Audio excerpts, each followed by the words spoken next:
Have you ever felt like a part of you has just completely taken over your life? And no matter what strategies you try, you're unable to make space for anything else. Working with such a part can feel like talking to a brick wall. In this video, I'm going to share a real life story of how one of my clients, Jane, negotiated peace between two parts, one that had completely taken over her life, and another that felt excluded. Jane is in her 30s and she came to me with fibromyalgia, chronic fatigue syndrome, and chronic Lyme disease. Fast forward a few months, Jane is practically in remission. She's back at work and living a normal, happy life. In our sessions, we've been focusing on welcoming emotions using parts work. Over the months, Jane has built amazing self awareness and reflective capacity. She's learned to see her inner patterns clearly.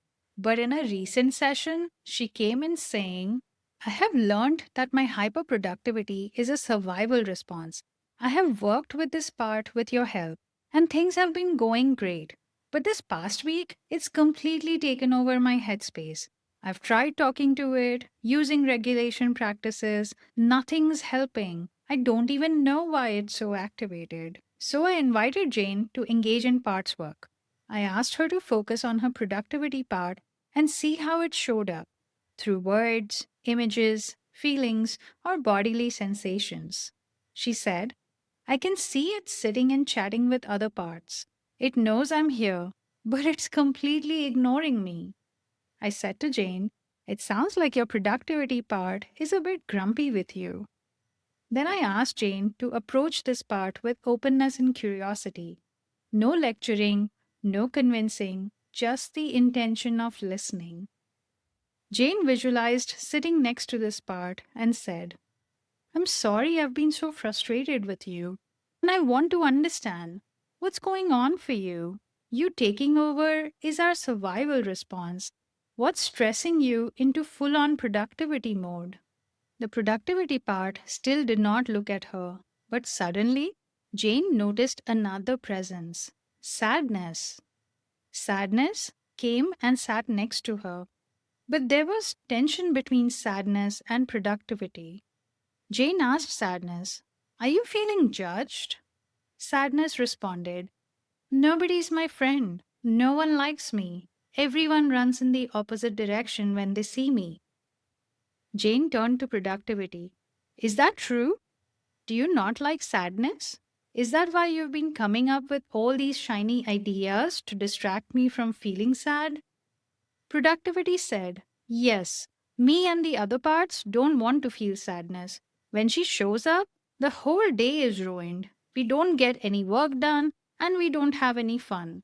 I don't dislike her, but if she takes over, all of us get sidelined. Jane turned to Sadness. Do you hear that? Sadness nodded. I do. I don't want to take over the day either. I want to be happy and feel included. But when everyone runs away from me, I feel even more sad. Jane asked Sadness, what do you need from me and the others? Sadness said, I want you to check in with me regularly. It helps me feel seen. If others allow me to sit with them, I won't feel like an outcast. Then Jane asked Productivity, what do you think about that? What do you need from me? Productivity replied, we can let sadness sit with us, but you have to pay attention to all of us, not just her. If you give everyone equal time and attention, I think we are good.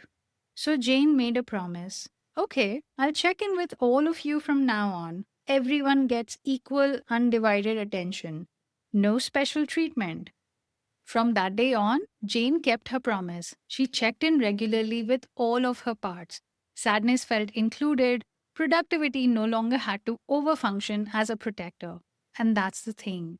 When parts see you step up and keep your commitments, they can relax. Protector parts can drop the heavy armor and become playful again. Exile parts feel safe and included. When you negotiate like a fair, loving parent, the whole internal family finds harmony. When the inner conflict fades, so do the symptoms, and remission becomes possible.